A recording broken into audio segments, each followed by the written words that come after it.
ஸ்ரீ குருபியோ நமஹ. சுக்கி பவ. ஒரு பேரண்ட் வராங்க. மெட்ரிக் ஸ்கூலும் இருக்குது, இங்கே சிபிஎஸ்சி ஸ்கூலும் இருக்குது. எதில் சேர்க்கலாம் என் குழந்தைய? குவாலிட்டி ஆஃப் எஜுகேஷன் எதில் நன்னா இருக்கும் அப்படின்னு கேட்குறேன். ஓகே, என்ன ஆன்சர் கொடுக்கறதுன்னு தெரியல எனக்கு. அதுதான் ஒரே கேம்பஸில் இருக்கும்பொழுது இதில் சேர்க்கலாமா அதில் சேர்க்கலாமான்ற dilemma. Okay, I appreciate that. Right, will see. Sir, ஒரு பேரண்ட் வந்தாங்க. அவங்க வந்து சிபிஎஸ்சிலேருந்து மெட்ரிக்கில் கொண்டு போய் சேர்க்கலாமா அப்படின்னு கேட்குறாங்க. இல்லைன்னா இது ரெண்டுத்துலேயும் எது பெட்டர் அப்படின்னு கேட்குறாங்க. சிபிஎஸ்சியா மெட்ரிக்கா, எது பெட்டர் அப்படின்னு கேட்குறாங்க. Please explain sir. ஓகே, இந்த கேள்வி தான் பலருடைய மனசுலேயும் இருக்குது.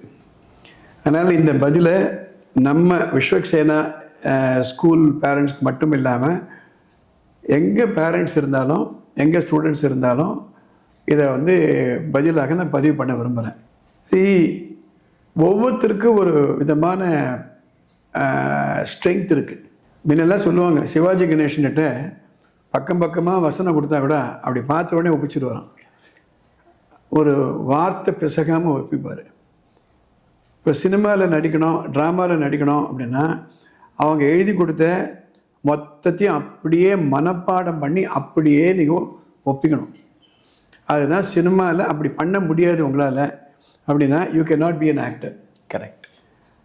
அதே மாதிரி ஒரு ட்ராமாவில் நடிக்கிறீங்க, இந்த வசனத்தை எழுதி கொடுத்துருவாங்க, அதுலேருந்து ஒரு வார்த்தை இந்த பக்கம் அந்த பக்கம் நீங்கள் சொல்லக்கூடாது.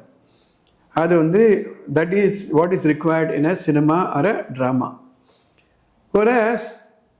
ஒரு பட்டிமன்றத்தை நீங்கள் போகிறீங்க அப்படின்னா நம்ம எழுதி எழுதி படித்து மனப்பாடம் பண்ண ஸ்பீச் அங்கே போயிட்டு பண்ணோம்னா எடுபடாது. அந்த நேரத்தில் அது என்னென்னலாம் பேசுகிறாங்களோ அதை நோட் பண்ணிவிட்டு ஸ்பான்டேனியஸாக நீங்கள் அடிக்கணும். இப்போது யாரோ எழுதின கதைக்கு யாரோ எழுதின வசனத்தை ஒப்பிக்கிறது வேற. அதே ஒரு குரூப் டிஸ்கஷனுக்கு போகிறோம், அந்த குரூப் டிஸ்கஷனில் நம்ம என்ன கேள்வி வரப்போகுதுன்னு யாருக்குமே தெரியாது. அதில் சமாளித்து நிறைய புத்தகங்களை படித்து அதிலே மேற்கோள்கள்லாம் காட்டி பேசுறதுன்றது வேற. கரெக்ட். இவரை போயிட்டு பட்டிமன்ற பேச்சாளரை போயிட்டு சினிமாவில் நடின்னு அவரை நடிக்க முடியாது. சினிமாவில் நல்ல வசனம் மனப்பாடம் பண்ணி ஒப்பிக்கிறவர் போய் பட்டிமன்றத்தில் பேசுனா வராது. So there are 2 different streams all together. அதனால் அவங்களுக்கு எது ஸ்ட்ரென்த்தோ அதில் போய் சேரலாம். Correct. So what is the difference between CBSE and matric or state board அப்படின்னு பார்த்திங்களான்னா, சிபிஎஸ்சியில் யோசனை பண்ணி எழுதணும். Higher order of thinking, hard questions எல்லாம் கேட்பாங்க. அந்த கான்செப்ட் பேஸ் இருக்கணும்.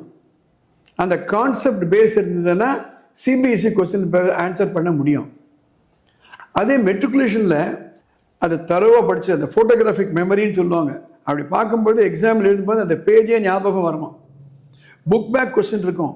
அந்த புக் பேக் கொஸ்டினில் எப்படி கொஸ்டின் இருக்கோ அப்படியே தான் கொஸ்டின் அங்கே வரும். அதுக்கு எழுதணும். இவ்வளோ தான் வித்தியாசம்.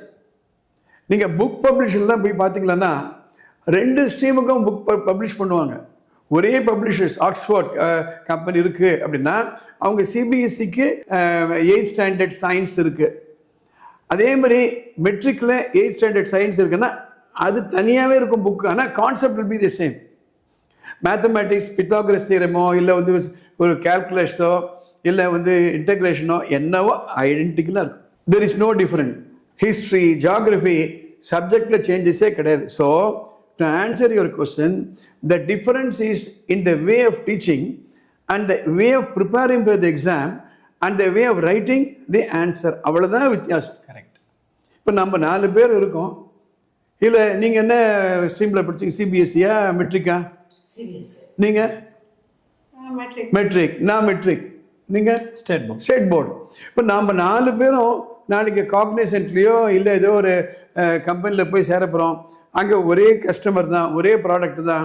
அந்த ப்ராடக்ட்டு நம்ம படித்த அந்த கான்செப்ட் தான் நம்மளுக்கு ஹெல்ப்ஃபுல்லாக இருக்கும். So there is no different in terms of which is better அப்படின்னு கேட்கும்பொழுது உங்களுக்கு ரைட் ஐ பெட்டரா லெஃப்ட் ஐ பெட்டரா? Right. So it's not a question of which is better. இதில் தான் நிறைய பேர் மிஸ்டேக் பண்ணிடுறாங்க. நீங்கள் வந்து சொன்னீங்க பையனுக்கு CBSE what that you said? அதான் ஒரு பேரண்ட் என்ன கேட்குறாங்க, என் பையனை சிபிஎஸ்சியில் சேர்த்துட்டேன் சார், பொண்ணை மெட்ரிக்ல சேர்த்துட்டுமா அப்படின்னு கேட்குறாங்க. ஏன்னா அதான் அவங்களுக்கு அது அது அதில் ஒரு தெளிவு இல்லை, சேர்த்துடலாமா அப்படின்னு கேட்குறாங்க. அதுக்கு உங்களுடைய அட்வைஸ் என்னவா இருக்கும்? அதான் இந்த கொஸ்டினை நான் பல முறை கேட்டிருக்கேன். பையனுக்கு சிபிஎஸ்சி போட்டுரும் சார், பொண்ணு தானே அது போய் மெட்ரிக்கில் போட்டுடலாம் அப்படின்ற மாதிரி. ஸோ இது என்ன நினச்சிக்கிட்டாங்கன்னா, மெட்ரிக்னு மட்டமானவோ சிபிஎஸ்சின்னு வசதியாட்டும். There is no such difference. ஒருவேளை ஒரு 7-8 ஆண்டுகளுக்கு முன்னால் ஒரு பெரிய டிஸ்அட்வான்டேஜ் ஒரு பெரிய அட்வான்டேஜ் இருந்தது. என்ன அட்வான்டேஜ்? நீட் வரும்பொழுது என்சிஆர்டி சிலபஸில் if you go the 2008-2006 document, நீட்னுடைய ப்ரிப்பரேட்டரி டாக்குமெண்ட் பார்த்தீங்கன்னா, what was suggested is NCERT புக்ஸிலிருந்து கொஸ்டின் போட்டு தான் அந்த ஸ்கீமே, நீட் ஸ்கீமே வந்தது ஒரிஜினலாக. ஸோ 2013 ஃபஸ்ட்டு நீட் எக்ஸாம் வரும்பொழுது என்சிஆர்டி புக்ஸில் கேள்விகள் வந்தது. அதனால தான் மெட்ரிக்கில் ஸ்டேட் போர்டு எழுதின குழந்தைங்களால் ஆன்சர் பண்ண முடியல, சில அசம்பாவிதங்கள் கூட நடந்து போச்சு. கரெக்ட். ஸோ 1 வருஷம் பார்க்குறாங்க, 2 வருஷம் பார்க்குறாங்க. அதே எக்ஸாமு சிபிஎஸ்சி பசங்க நிறைய மார்க் வாங்கிட்டே போகிறாங்க. State board was losing. அந்த இடத்துல education secretary, I think it was mister Udayakumar நினைக்கிறேன், அவர் தரோவாக அனலைஸ் பண்ணி ஒரு கமிட்டி ஃபார்ம் பண்ணுறாரு. அதில் சிபிஎஸ்சிலேருந்து, மெட்ரிக்லேருந்து, ஐசிஎஸ்சிலேருந்து எல்லா போர்ட்லேருந்து கூப்பிட்றாரு. ஐபி போர்டில் கூப்பிட்டுட்டு தென் தி அனலைஸ், அதை பேஸ் பண்ணி மெட்ரிக் அண்ட் ஸ்டேட் போர்டில் புக்கே மாற்றிட்டாங்க, புக்கே ரிவைஸ் பண்ணிட்டாங்க. அண்மை காலங்களில் பார்த்தீங்கன்னா எந்த அளவுக்கு சிபிஎஸ்சி ஸ்டூடெண்ட்ஸ் ஸ்கோர் பண்ணுறாங்களோ நீட்டில், அதே அளவுக்கு மெட்ரிக் ஸ்டூடெண்ட்ஸும் பண்ண ஆரம்பிச்சிட்டாங்க. So there is no difference. In fact விஸ்வக்சேனாவை பொறுத்த வரையில் இந்த வருஷம் ஃபஸ்ட் ஸ்டாண்டர்ட்லேருந்து 5th ஸ்டாண்டர்ட் மெட்ரிக் புக்கும் சிபிஎஸ்சியில் ஃபஸ்ட் ஸ்டாண்டர்ட் 5th புக்கும் ஐடென்டிக்கல் புக்ஸ். ஓகே.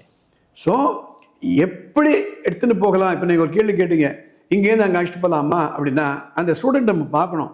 அவரால் ஒரிஜினலாக திங்க் பண்ணி எழுத முடியாது, ஆனால் ஒரு பேசேஜ் கூட கிடக்கினா ஒப்பிச்சிடுறான்னா அங்கே ஆக்ஷன் போடுங்க. கரெக்ட். அங்கே அவரால் மனப்பாடம் பண்ண முடியல, அவர் ஒரிஜினலாக எழுதுறாரு, அது அங்கே சரிப்பட்டு வராது, அவர் இங்கே கொண்டு வந்துடணும். இன்ஃபேக்ட் நம்ம என்ன சொன்னோம், நம்ம டீச்சர்கள்லாம் அங்கேயும் டீச் பண்ணணும், இங்கேயும் டீச் பண்ணணும். ஏன்னா ஒரு வகுப்பில் சிபிஎஸ்சிலே எடுத்துக்கலன்னா கூட ஒரு வகுப்பில் it is possible that a child is good in memorizing. Yes. அப்போ மெமரைசேஷன் கூடாதா அப்படின்னா, memorisation is a must. Formula எப்படி ஞாபகம் வச்சுப்பீங்க மெமரைஸ் பண்ணாமல்? கரெக்ட். போயம்ஸ் இருக்கு, திருக்குறள் இருக்கு, ஏதோ எத்தனையோ ஹைம்ஸ் எல்லாம் இருக்கு, அதை மனப்பாடம் பண்ணி தான் ஆகணும். So both of them are required. So even in the matric சிலபஸில் பார்த்தீங்கன்னா கூட the children should be like what we want to be bilingual, trilingual சொல்கிறோம் இல்லையா, அது மாதிரி ஒரு கான்செப்ட் கொண்டு வரணும். It's something like civil service exam பார்த்தீங்கன்னா ஒரு கொஸ்டனை கொடுத்தாங்களன்னா you should be able to analyse 360 degrees. So this is the real situation. ஸோ இந்த வீடியோ பார்க்கக்கூடிய அனைத்து பெற்றோர்களுக்கும் இந்த விளக்கம் உங்களுக்கு நான் கொடுக்க விரும்புகிறேன். ஏன்னா education is common, field of work is common, career is common, customers are common. So that is the difference. They have to go to any other state also. வெளி ஸ்டேட்டில் கூட அப்படி அங்கே பண்ணலாம். ஒருவேளை ஒரு ஸ்டேட்டில் இது 2 சிலபஸ் இல்லாமல் ஒரு தனி சிலபஸாக கூட இருக்கலாம். So as it is, I want to make it very clear, there is no difference between metric and CBSE in terms of future, quality, prospects, no such thing. இது போன்ற கேள்விகளுக்கு உங்களுக்கு ஏதாவது பதில் வேணும் அப்படின்னா மேலே ஒரு நம்பர் போகுது, அந்த நம்பருக்கு நீங்கள் வாட்ஸ்அப் மெசேஜ் அனுப்புங்க, ஃபோன் பண்ண வேணாம். இது மாதிரி மீட்டிங்கில் நாங்கள் டிஸ்கஸ் பண்ணும்பொழுது will be able to answer this question. All the very best.